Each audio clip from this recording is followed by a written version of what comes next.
Bienvenidos, soy Óscar Valladares y esto es Informe Extra. Hoy vamos a analizar la coyuntura política de Argentina. De acuerdo con información del INDEC, esto es el Instituto Nacional de Estadísticas y Censos de la República, la pobreza en Argentina bajó al 38.1% durante el segundo semestre del 2024. Este es un dato que coincide con reportes de instituciones privadas. Para analizar este tema y otros de la coyuntura política de Argentina, nos acompaña desde Bahía Blanca Eloy Vera, abogado y analista político. Hola, ¿qué tal, Oscar? ¿Cómo estás? Muy bien, muy bien. Estos datos son bastante reveladores con respecto a lo efectivas que pueden ser las políticas liberales en materia económica. Pero para que quede claro, ¿podría señalarnos cuáles medidas en concreto liberalizadoras de reducción de la burocracia y de trabas y de impuestos han conducido a estos resultados positivos para el gobierno de Milei?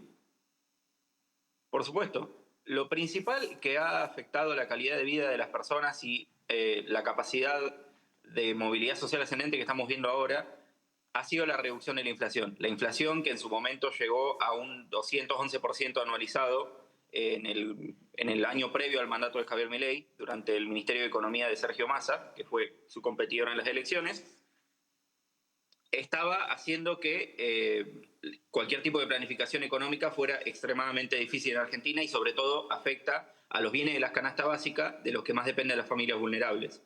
Ahora lo que estamos viendo es el nivel de pobreza más bajo en prácticamente una década, que ha bajado desde el 52%, que es el número que tenía Javier Milei al asumir, al 38%, es decir, un poco más de 20 puntos, 38,1% de la pobreza, o sea, alrededor de 20 puntos que implica una enorme reducción. Esto es sobre todo gente que estaba, digamos, en el precipicio, que se había caído muy recientemente a la pobreza y que han sido los protagonistas de la última década en la Argentina.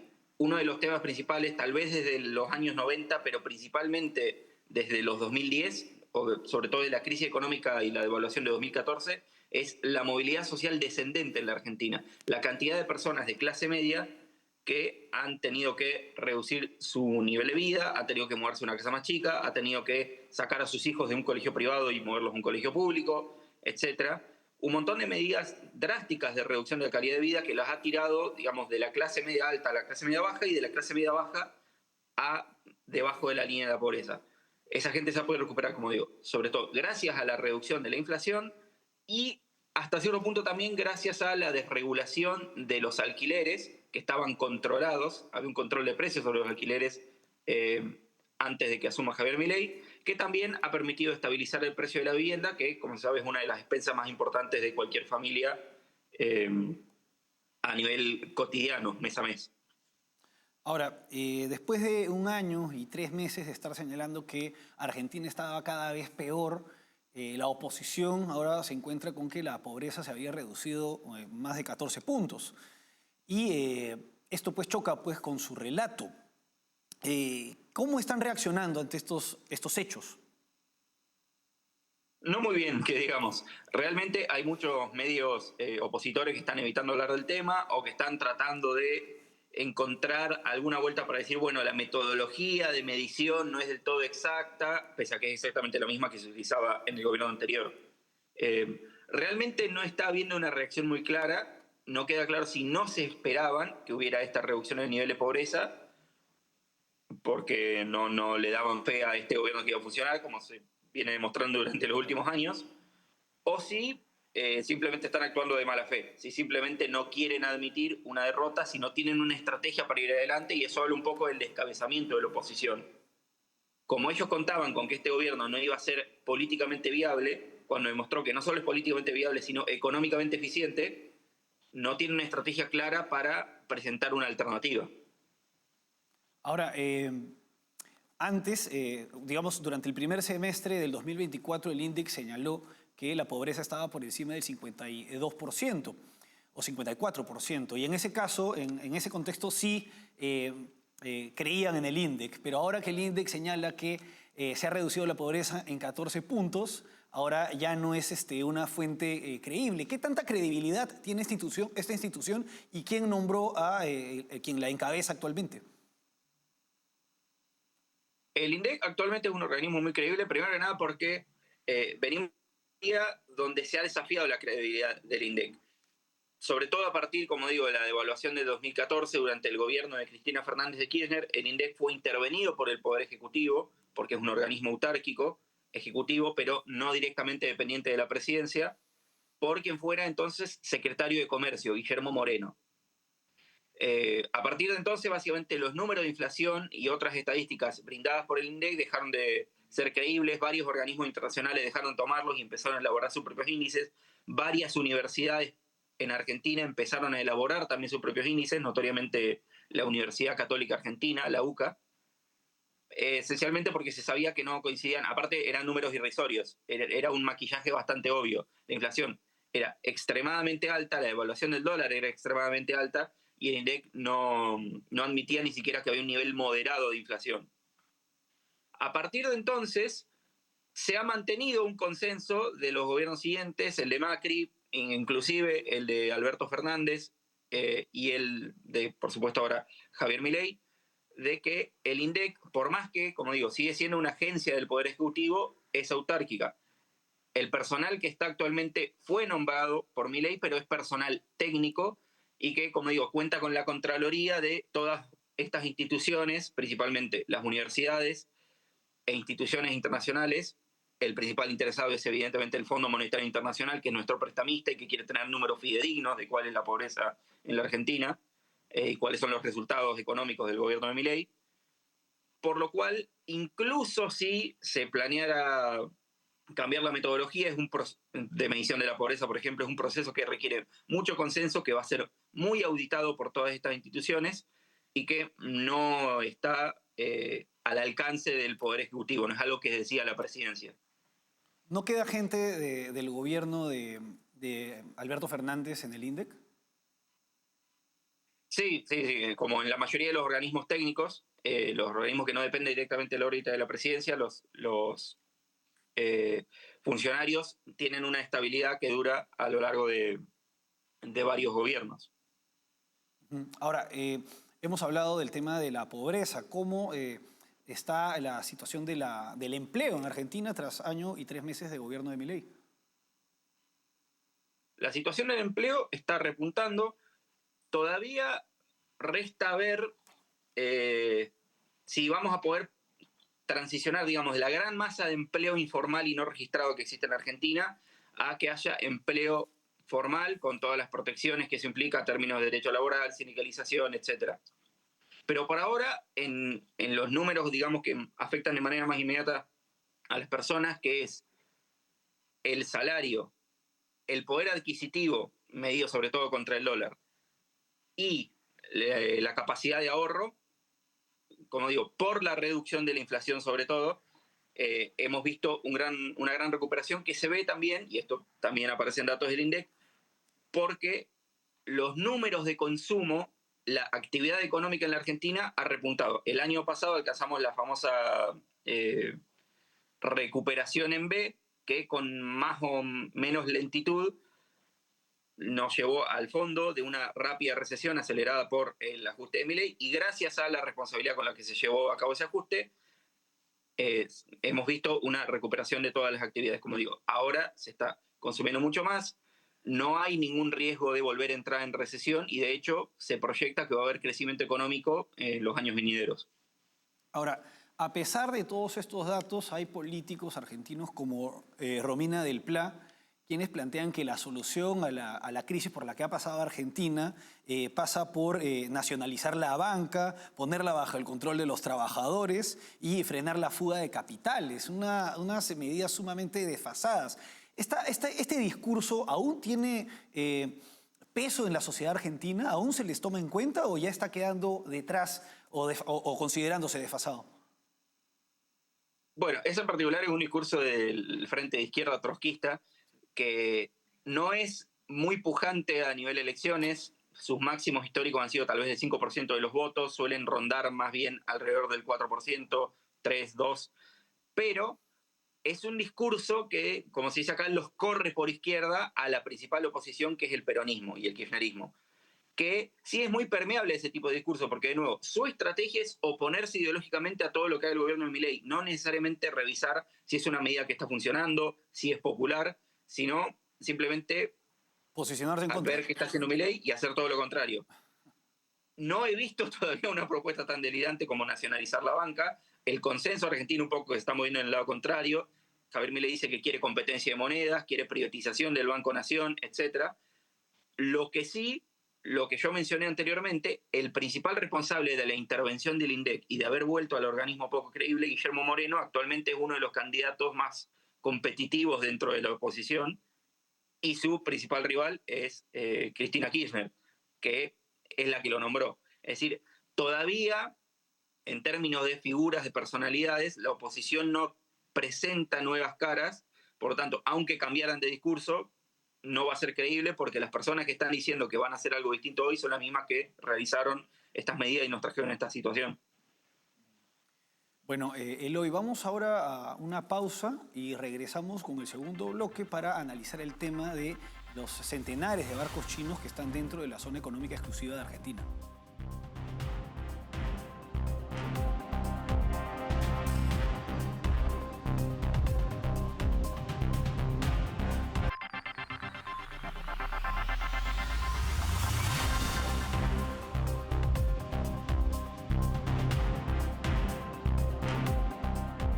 Seguimos en Informe Extra analizando la coyuntura política de Argentina, acompañados por Eloy Vera, abogado y analista político. En el bloque anterior hemos visto los resultados positivos que están teniendo las políticas de Javier Milei en cuanto a reducción de la pobreza y repunte del empleo. Ahora pasemos a otro tema, que es el de los centenares de barcos chinos, concretamente 380 buques pesqueros dentro de la zona económica exclusiva de Argentina, realizando actividades de pesca ilegal e incluso con acusaciones de trata de personas. Eloy, estas flotas pesqueras, ¿qué tanto están afectando la economía argentina y qué tanto están depredando los recursos que son de exclusiva explotación de Argentina? Bueno, la razón por la que vienen acá es porque el Estado argentino, en parte por la ineficiencia, la burocracia la que ha caracterizado hasta ahora, como caracteriza la mayor parte, desgraciadamente, de los estados latinoamericanos, no tiene la voluntad ni la capacidad de movilizarse para defender sus aguas, ni tampoco tiene capacidad armamentística para defenderla. Este es un problema que ya viene desde los años 80. La depredación de nuestras aguas por parte de buques extranjeros, muchas veces con la complicidad de terceras potencias, en este caso de China. Esto obviamente saca una tajada directamente de recursos pesqueros que tienen derechos de propiedad asignados en Argentina, porque Argentina da cuotas de pesca, hay pesqueros que salen de la costa argentina a ganarse la vida con esto, y que de pronto, si esos recursos han sido dilapidados por otro país que lo está haciendo sin haber pasado por esos procesos, sin pagar impuestos en Argentina, evidentemente eso no beneficia ni a los consumidores, ni a estos empresarios, ni obviamente al Estado argentino, que no está percibiendo nada de esto y que no tiene capacidad de controlar las medidas de conservación para que la vida marítima no sufra daños, para que no se utilicen métodos dañinos que no dañen el medio ambiente, dañen las biomas marinas, dañen otras especies que no son las que deben ser capturadas en estas expediciones. Y sobre todo es una gran afrenta simbólica y una gran afrenta a la soberanía de la Argentina, que demuestra o deja patente nuestra incapacidad para controlar nuestras propias aguas. Es un día muy sensible para hablar de esto porque hoy es el aniversario de la Guerra de Malvinas, que obviamente es una cuestión que también juega en eso. ¿Hasta qué punto la Argentina puede no ya recuperar las Malvinas, sino ejercer su soberanía sobre las aguas que sí se le reconocen internacionalmente? Claro, y en este escenario, estos barcos utilizan a veces banderas de otros países, banderas de Camerún, banderas de Vanuatu, países africanos. y además están comprando empresas pesqueras argentinas. Tienen la mitad de la pesca del calamar y esto pues afecta bastante a los recursos del país correspondientes al país. ¿Qué medidas está adoptando el gobierno de Javier Milei al respecto? Actualmente lo que se está haciendo es una política de rearme, eh, tanto de la Marina propiamente dicha, como de la Prefectura Naval, que sería nuestra Guardia Costera. Es el organismo, es una fuerza de seguridad a medio camino entre una policía y una fuerza armada, que se encarga de patrullar nuestras aguas y que eh, tiene a su cargo la fiscalización de estas cuestiones. Ahora bien, de nuevo, lo que requiere el gobierno es, antes de poder tomar cualquier medida concreta, es realizar este rearme, que venimos de muchos años de deterioro de nuestras capacidades armamentísticas. No hace mucho tiempo, durante el gobierno de Macri, por ejemplo, se hundió un submarino en la zona, o más bien implosionó un submarino. Eh, y también requerimos, y esto ya es más un esfuerzo diplomático, no es algo que el Estado argentino pueda hacer solo, la ayuda de nuestros estados vecinos, porque obviamente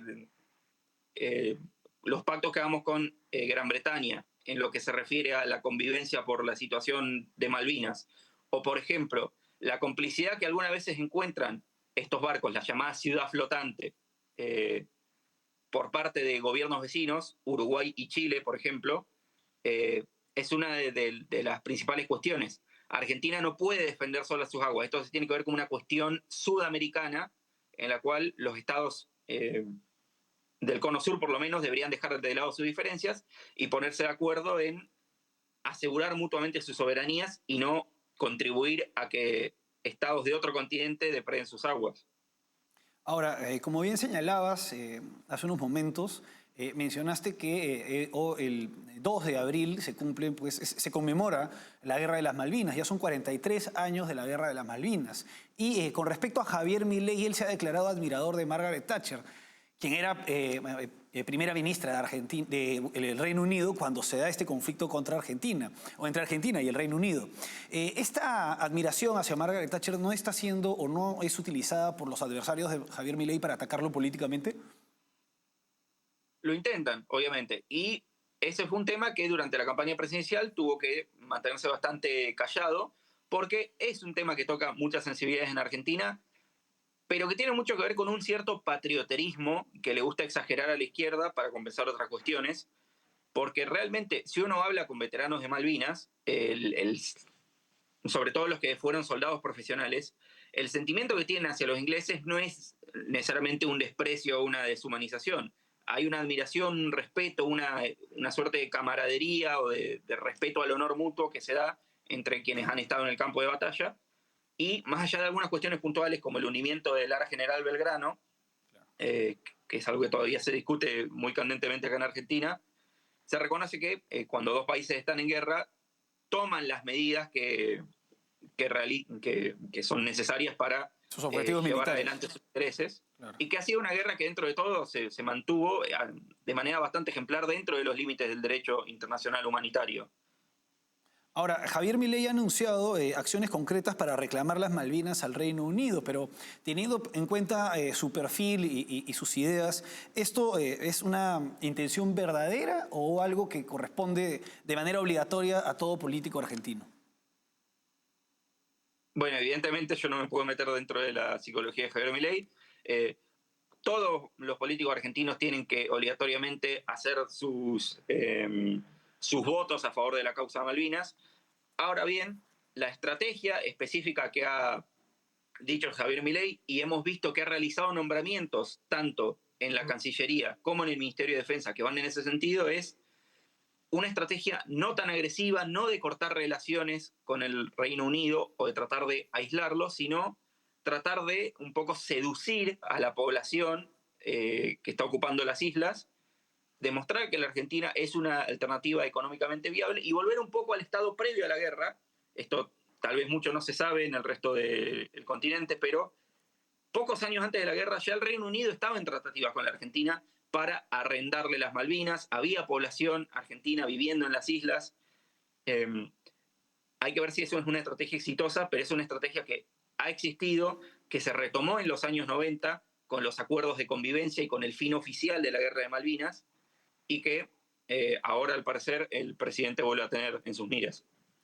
Bueno, Eloy, vamos ahora a una pausa y regresamos con el último bloque.